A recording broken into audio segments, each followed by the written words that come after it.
This is Good Morning Indiana, working for you. It's Monday, June 22nd, right now on Good Morning Indiana. Today, Indianapolis is taking another step towards getting the city back to normal as most agencies that operate at the city-county building reopen. We'll tell you what services can now be done in person and the changes you'll see inside. I don't wish that on anyone, but what you guys did was wrong to a hardworking man that messes with no one. A local construction worker ready to return to work hit by a setback after an act of vandalism, and his family says they believe he was targeted. What police say you need to do if you're ever in that situation. It's really taking advantage of the fear and the uncertainty that people are feeling now as a result of COVID-19. Criminals are getting smarter, and unfortunately, Hoosiers are falling for it. This morning, a warning from the IRS as scammers get sophisticated to try to get their hands on your stimulus check. It is 6 o'clock here on your Monday morning. Thanks so much for starting your week with us. We have a beautiful sunrise to start off our week as well, Raphael. Good morning to you, Meredith. How often, and our Lauren Casey's off today, she'll be back tomorrow. Meredith, how often can we see that we're waking up actually in a fog? As I look outside of my living room window, it is foggy here in Johnson County. It'll be my excuse to stay in the living room today, Todd Clausen, but your forecast is telling us that this should burn off in a matter of hours. Yeah, you know, it's not going to take long once the sun comes up for this visibility issue or the fog to burn off, and then we'll be left with a decent day. But as Meredith mentioned, it does make for a nice sunrise here across the area. Here's another view for you from downtown to the north on the RTV6 Weather Now camera, and you can see the blue sky and the sunshine at the top of your screen, and then you see that thin layer of fog as you look down, and essentially fog is just a cloud on the ground. So if you are venturing out shortly in and around the metro area, just know that there are some visibility issues on the roadways. Give yourself some extra time, space between the cars, and use those low beams. Temperatures in the 60s this morning. It's very muggy, and there's a lot of moisture still in the atmosphere from the rainfall yesterday that some of you saw, and that's why we're dealing with this fog. But the sun will burn it off. Partly cloudy skies throughout the day. Eventually, a few of those storms off to our northwest will try to sneak in here. I think it's just a spot storm chance later on this afternoon. I wouldn't count on any storms in your area. If you do have outdoor plans, definitely do not cancel those. Temperatures anywhere from 85 to 90 degrees today, Meredith, for your afternoon highs. Todd, thank you. We're taking a live look at I-74 eastbound at Post Road. Good news, as you can see, that is clear now after that was backed up for quite some time earlier due to a traffic hazard. So once again, as you can see, cars moving along just fine in those lanes. That traffic hazard all cleared up now here at the top of the 6 o'clock hour. Violence continues in the Circle City. This morning, Metro Police investigating multiple shootings. This is a look at where some of those incidents happened. Police tell us since Friday, at least 6 people were shot across the city in separate incidents. The most recent happening at Lafayette Square Mall Sunday afternoon. This follows last weekend's deadly violence where 10 people were shot, 3 of them killed. As of this morning, police have not released any suspect or victim information. We will update you as soon as we learn more. And in Speedway, we're still waiting to hear from police about what led to the shooting death of an 18-year-old outside of an apartment complex. Police say the man died late Saturday night after the shooting at the Legend at Speedway Apartments on Sumter Street. That's about a mile west of the Indianapolis Motor Speedway. Investigators believe the victim was targeted by the suspect and that this was not a random shooting. The name of the victim has not been released. The time now is 6:04 here on Good Morning Indiana. Turning now to the latest on the COVID-19 pandemic, some new numbers appear to show some good news for our state. The number of new cases, the number of new deaths continues to slowly trend downward. The State Department of Health reported only 5 new deaths from the coronavirus on Sunday. There were also 393 new cases. The state also reported more than 411,000 Hoosiers have been tested for the virus. 42,423 were positive. Now that means the positivity rate has dropped to just over 10%. The number of people being treated in hospitals for COVID-19 is at its lowest point since the state began releasing those numbers back in early April. Taking a look at the global numbers, with more countries getting back to normal, the world saw its largest single-day spike in coronavirus cases. The World Health Organization is reporting 183,000 new cases counted Sunday. Brazil made up for the most with almost 55,000 new cases. The U.S. followed with 36,600 cases.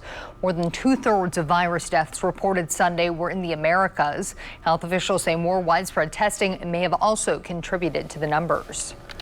Many people around central Indiana are wearing face coverings. They're wearing masks. Now the U.S. Centers for Disease Control is planning to update its recommendation on the masks.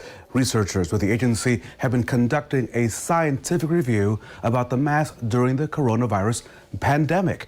They wanted to study if masks protect people from contracting COVID-19, not just preventing them from spreading it.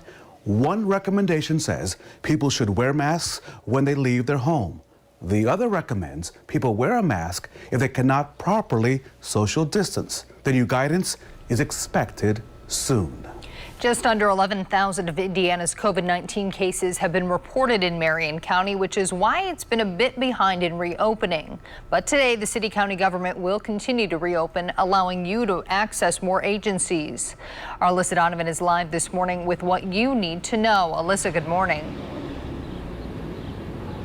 Good morning, Meredith. Now, most of the agencies will be open again today. A few of them reopened last week, like police services and criminal courts, but the rest of them are going to start opening this morning on the ground level floor of the building. Starting today, all public services will be consolidated on that first floor, including property tax payments, property tax assessment and valuation.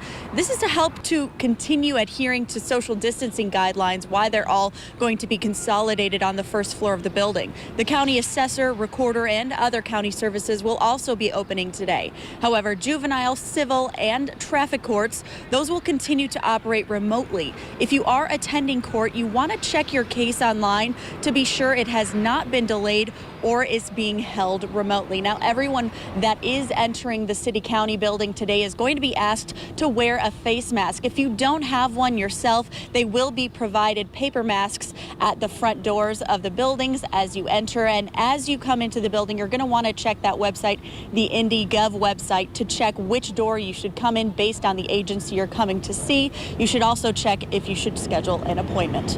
Reporting live, Alyssa Donovan, RTV6. Alyssa, thank you. Starting today, students in Indianapolis will be able to pick up lunches at a new site 5 days a week.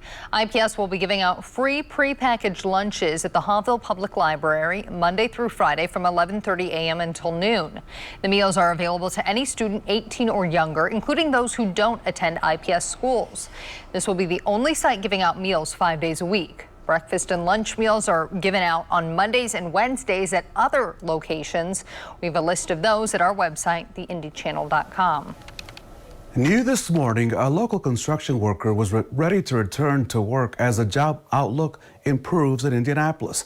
But an act of vandalism and theft are proving to be a setback. Rogelio Guerrero has been unable to return to work. His construction tools taken. As he parked his vehicle, a couple vandalized his work van, slashing his tires, shattering windows, and stealing his tools on May the 29th. He says he feared the man had a gun, so he ran into his South Side Indianapolis apartment, where his daughter, Lupita Guerrero, called 911. She confronted the couple and videotaped the encounter. He yells out, because I spoke, because I called the cops.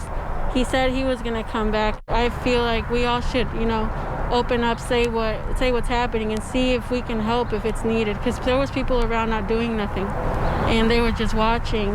But out of violence, that was a violent crime. Lupita feels her dad was being watched and the van made him an easy target. Metro Police has assigned a detective to the case. Overall, the department has a unit which works on building relationships with communities with immigrant populations and encouraging them to speak up when issues emerge. I don't wish bad on anyone, but what you guys did was wrong to a hardworking man that messes with no one. So a lot was happening in that story. So keep this in mind if you ever find yourself in this kind of situation. Calling 911 was the right thing to do. Confronting vandals is a risk that you really should leave up to law enforcement. If you're going to videotape, it's best and safer to do it from a distance. And after the fact, documenting the damage with videos and pictures can be helpful with your insurance claim. Meredith? Today kicks off the first ever Indianapolis 500-mile virtual challenge. All you have to do is complete 500 miles of physical activity from running to walking, biking, swimming, or wheelchair racing. The challenge goes through December 31st. You also have the option of taking part in a 100-mile challenge. All participants will log their miles online, and those who compete will receive a shirt, medal, and pin. You can register now for $60 at indymini.com/500miles. We also have more information on the RTV6 app. Kara. The IRS is warning about an uptick in scams. I'm Call 6 Investigates' Kara Kenny. We'll tell you what to look out for and hint, it's not coming in the form of a phone call.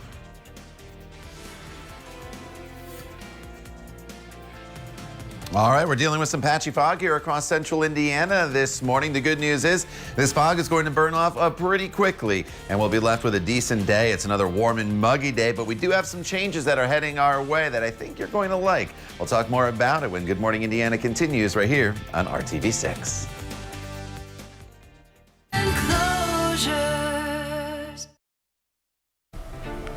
The IRS says it's seeing an uptick in scams as criminals try to get their hands on your stimulus check. As Call 6 Investigates' Kara Kenny reports, there are things you need to watch out for to make sure you keep your money and personal information safe every day. Many people know about the phone scam where the scammers pretend to be from the IRS, but criminals are getting smarter, and unfortunately, Hoosiers are falling for it. At a time when many Hoosiers are waiting for their stimulus money, scammers are trying to get your money. You might have gotten a text, email, or social media message that looks like it's from the IRS. It's about your stimulus check, also known as economic impact payment. But it's not the IRS. When you click that link, you could be allowing scammers to download malware onto your computer, or they could trick you into giving up your social security number or bank account information. The IRS says these types of scams are on the rise. What we're seeing is an overabundance of criminal activity that's really taking advantage of the fear and the uncertainty that people are feeling now as a result of COVID-19. Scammers are also sending fake stimulus checks in the mail. The scammers will tell you they sent you too much and ask you to send them the difference. But when the check bounces, you're out of money. We did some checking and found the IRS will not reach out to taxpayers via email, phone, or social media, especially with promises to get people their money faster.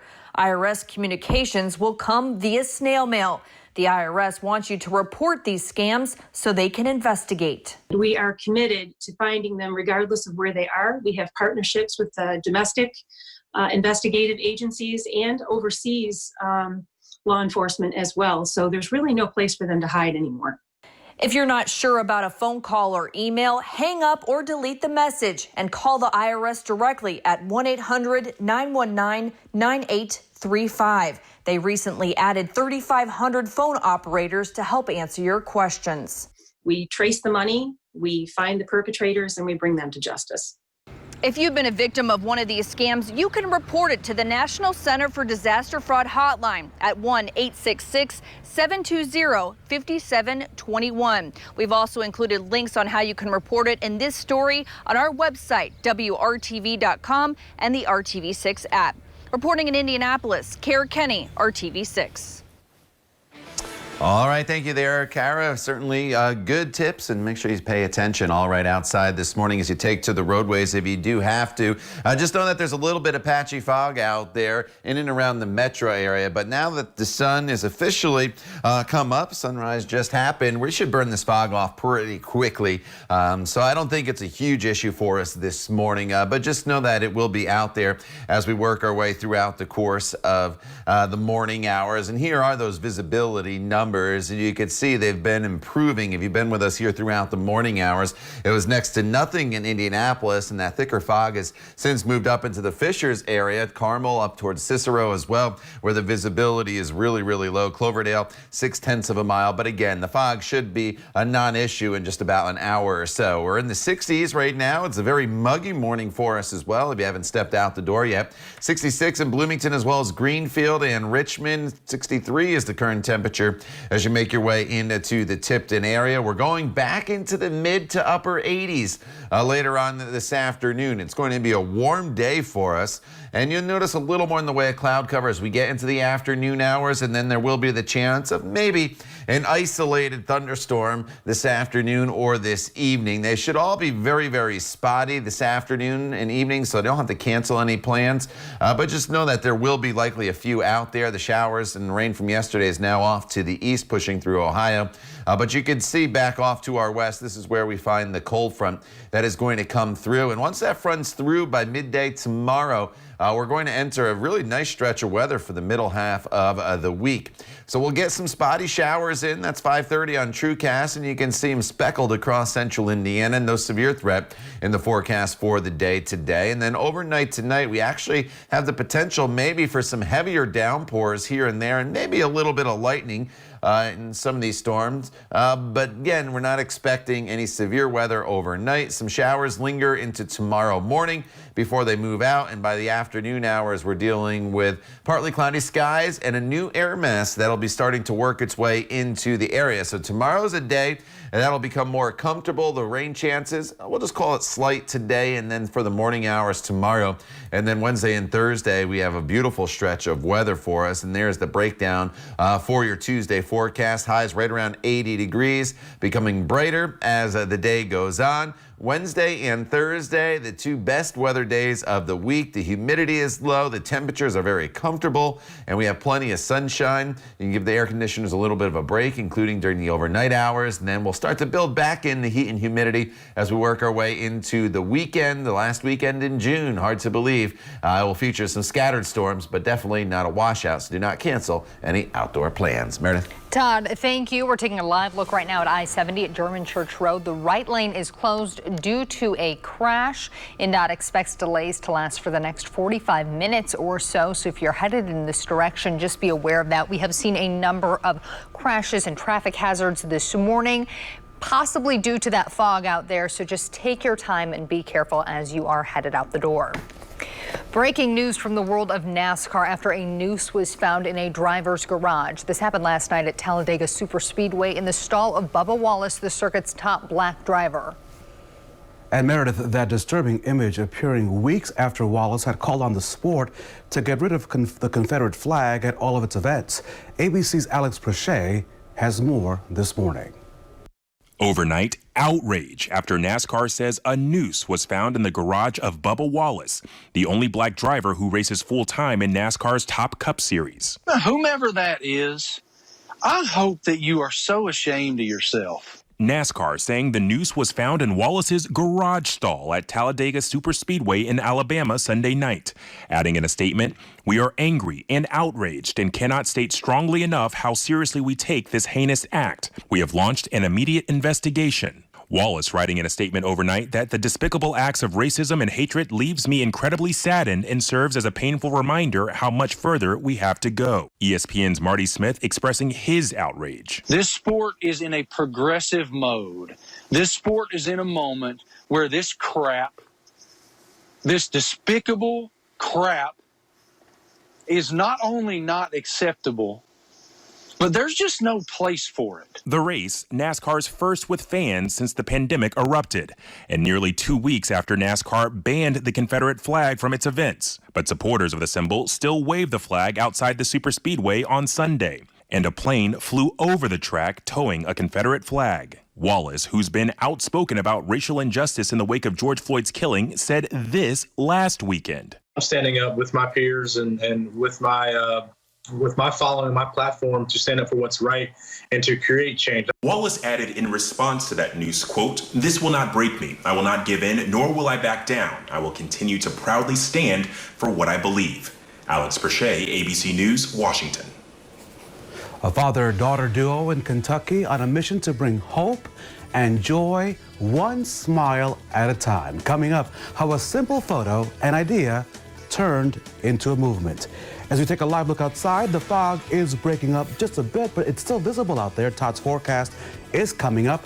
A big good morning to Fishers, Fortville, and Fairland. You're watching Good Morning Indiana right here on RTV6.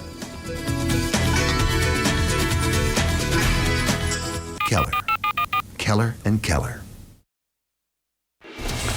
Raphael, I know you had a fantastic Father's Day with your family. Did they make you smile? Every day. Every day. Every So day. not They're just good people. Father's I'm going Day. to keep them. I'm going to keep them. Okay, well, here is a great story about a father-daughter duo and how they are making smiles go a very long way. Michael Ray created the Smile Project Louisville in honor of his daughter, Maddie, who has Down syndrome.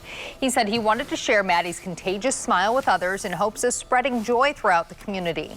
The pair have been traveling around the area since 2018, spreading hope and happiness. I love those smiley face balloons. I love those balloons as well. Meredith, another reason to smile this morning, a shout out to Riley Sheehan. She's our 90th hometown hero. The Rushville young lady is behind the artwork called Be Kind. It's what she painted on a board covering a shattered window caused by a recent storm in Rushville. What a great message every day of the week, just to be kind. Todd Clauston, will your forecast be kind on this Monday morning? There's a little bit of fog this morning. That's probably not the best thing in the forecast, but overall throughout the day today, it's going to be a very typical summer-like day with some warmth and humidity and just a small chance of some isolated storms this afternoon. Here's the view or lack thereof. You should be seeing the city skyline here from IMS looking back off towards the east, but obviously that is not the case this morning as we're locked in with some pretty good fog in and around the metro area. The good news is we should be able to burn this fog off pretty quickly here this morning. I would say by 9 a.m., most of us enjoying the hazy sunshine and then mostly sunny skies at 10 a.m. with temperatures that'll be topping off by the 10 o'clock hour in the mid-70s. Highs today will be anywhere from about 85 to 90 degrees depending on where you are. With, again, just the chance of some isolated storms this afternoon. It is not a washout. The storms should not be very numerous. Do not cancel any outdoor plans if you do have them. Better storm chances arrive overnight tonight into tomorrow. We'll talk more about that for you coming up in just a little bit. Todd, thank you. If you thought grocery prices were high a month ago, think again. Just in time for the start of summer, many of the meats we throw on the grill are spiking in price. John Matteries looks into this latest price hike so you don't waste your money. Looking for some steaks to throw on the grill this weekend? Well, you better bring some extra money. The pandemic is sending some grocery prices up again this month. The grill was sizzling at the We Smoking Barbecue. Our headquarters right here. Tyreek Ramsey has served the community from this food truck for years, but has been forced to raise prices with his pork rib costs up sharply. We used to be able to get it for maybe like $1.99 a pound, but now we're having to pay almost like $3.99 a pound, so it's almost like double, triple. While chicken and ground beef prices are higher, the worst is on steak, where prices have gone up almost 50% on some cuts. At Walmart, we found basic strip steaks for $12 a pound, $22 for two small shrink-wrap steaks. One of the cheapest cuts of meat, chuck roast, was $8 a pound. Jackie Thompson says she can't afford it anymore. It's totally ridiculous, $15 for a steak. Things weren't much better in the grocery store. We found bone-in ribeye at $15 a pound, $21 for one small steak. The Hutchinsons wonder if short supplies are to blame. It's still pretty thin in the meat aisle, for sure. They're right. The Bureau of Labor Statistics says processing plant shutdowns continue to cause shortages. It says beef prices rose 11% in May, 19% for beef roast. Also up chicken, tomatoes, and even ice cream, the government says. Which means back at We Smoking, Tyreek has to explain why his price board has been going up. Just had to go up a few more dollars, and a lot of the customers, they kind of understand, we just kind of explain it to them. Stores insist they're not profiting off rising meat prices, but Attorney General's office in several states are now investigating the source of these shortages. So always don't waste your money. I'm John Matteries. Good morning, Indiana. This is Good Morning Indiana, working for you. Now on Good Morning Indiana on this Monday morning, your 6:30 news feed. We are following breaking news out of Charlotte, North Carolina right now. These are live pictures as police there are investigating a deadly shooting. 9 people were shot, leaving 2 dead and 7 injured. An additional 5 others were hurt when they were hit by a car while running from the scene. Police say the shooting happened during a block party with hundreds of people on the scene. Good Morning America will have the very latest on this developing story.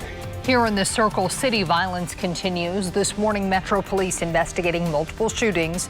Police tell us since Friday, at least 6 people were shot across the city in separate incidents. The most recent happening at Lafayette Square Mall Sunday afternoon. This follows last weekend's deadly violence where 10 people were shot, 3 of them killed. And in Speedway, we're still waiting to hear from police about what led to the shooting death of an 18-year-old outside an apartment complex.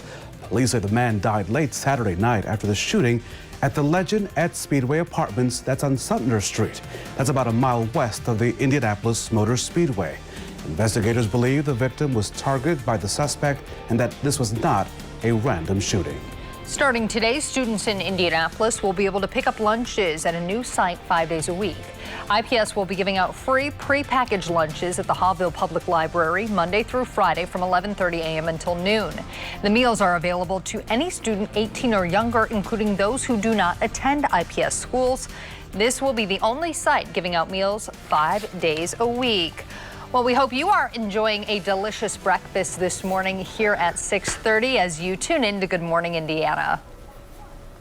Meredith, good morning to you. Rafael Sanchez, Meredith Barrick, Lauren Casey is back tomorrow, and Todd Clausen. As I look outside my living room window, the fog seems to be burning off, and that'll happen rather quickly right this morning.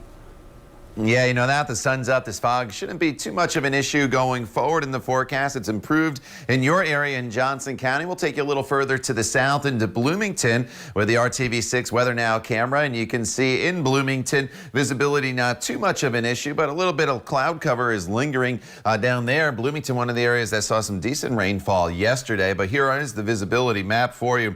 And you can see Indianapolis now up to 6-mile visibility. That's not bad at all. The thicker fog is basically settled into Hamilton County now. Fisher's no visibility over towards the Geist area.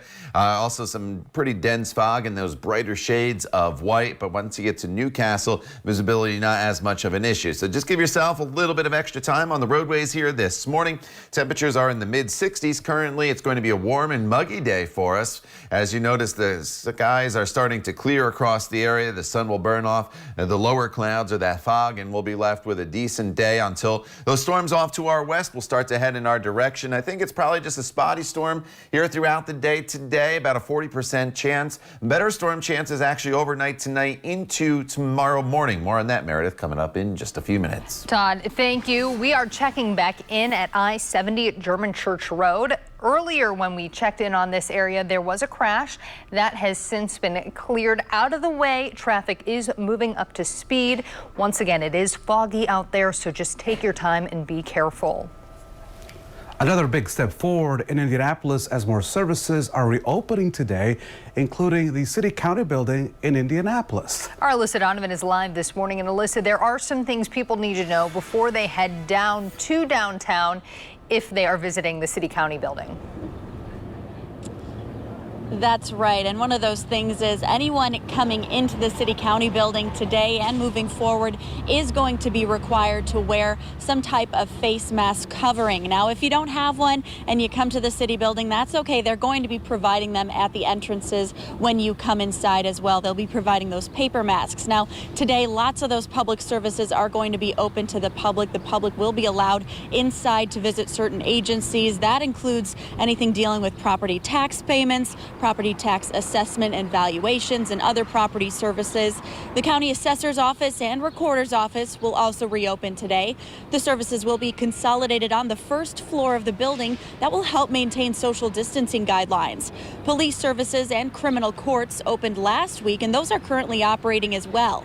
Juvenile, civil, and traffic courts, those will continue to operate remotely at this time. And if you do plan on visiting the City County building today, in addition option to wearing one of those face masks. They do ask that ahead of time you check that Indy.gov website and check if the agency you plan to visit requires some kind of appointment. Reporting live, Alyssa Donovan, RTV6.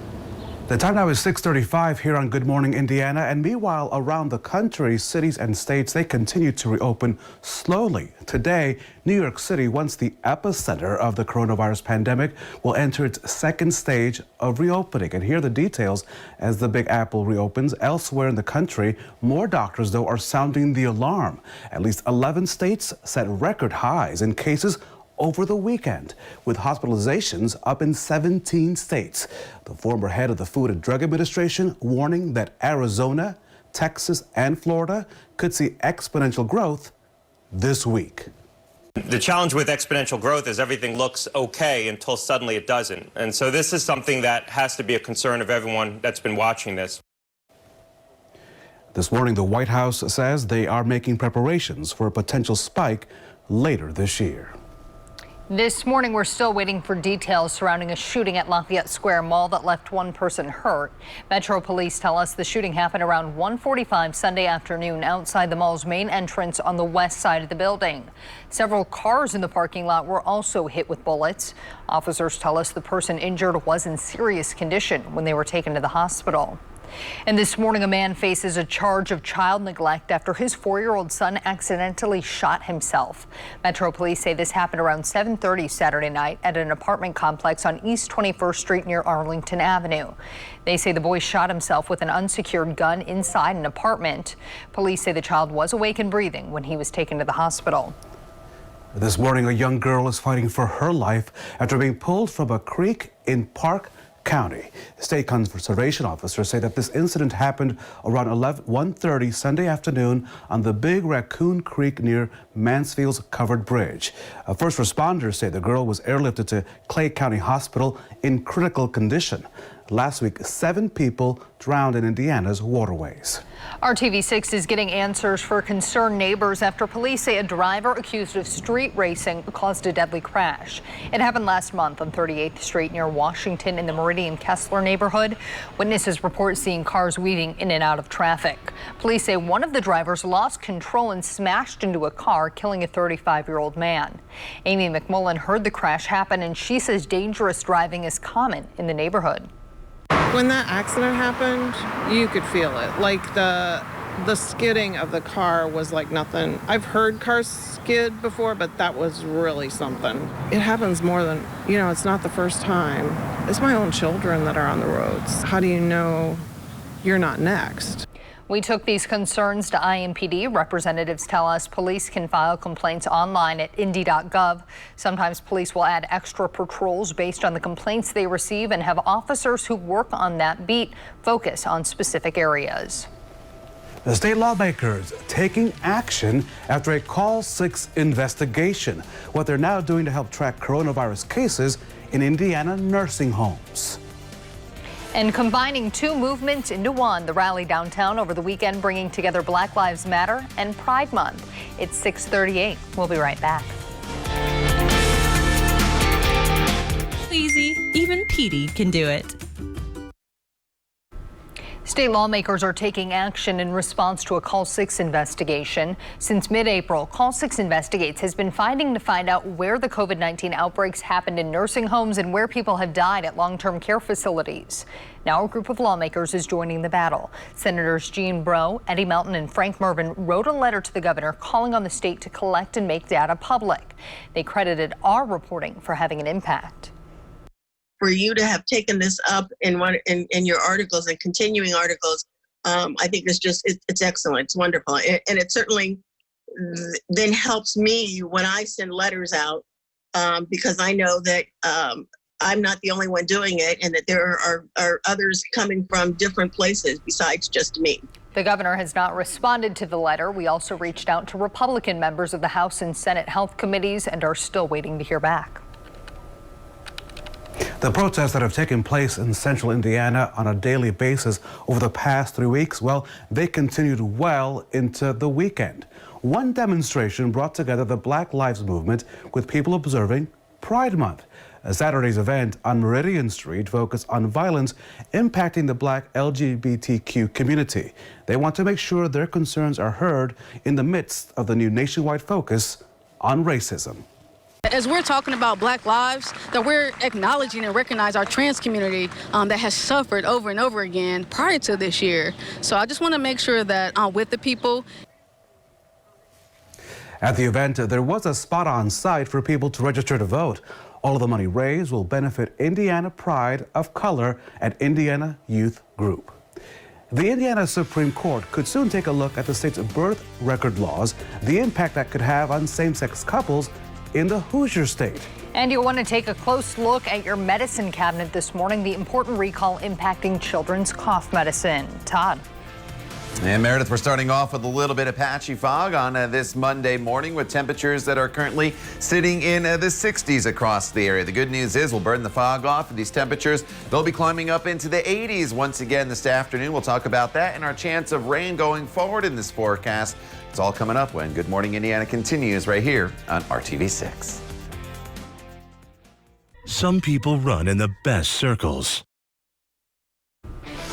Here at 6:45, we're taking a live look at I-70 at the north split. Due to all the fog, you cannot see the roadway. However, you can typically see the skyline from this camera as well.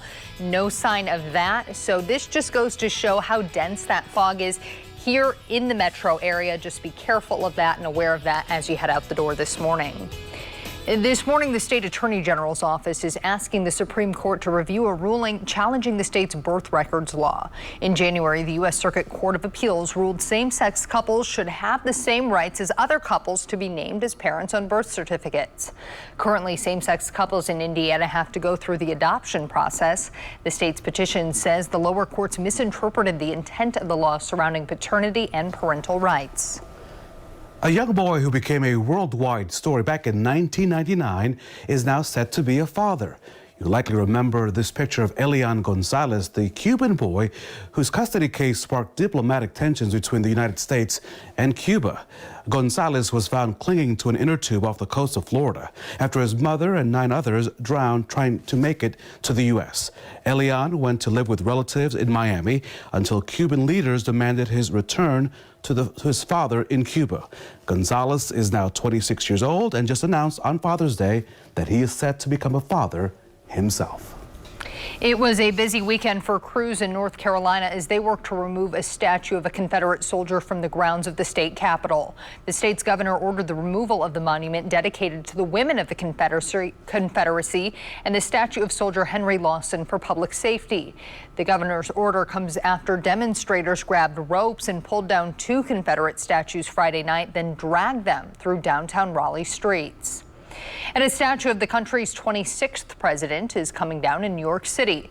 Officials in New York have agreed to a request by the American Museum of Natural History to remove a statue of Theodore Roosevelt that stands in front of the museum.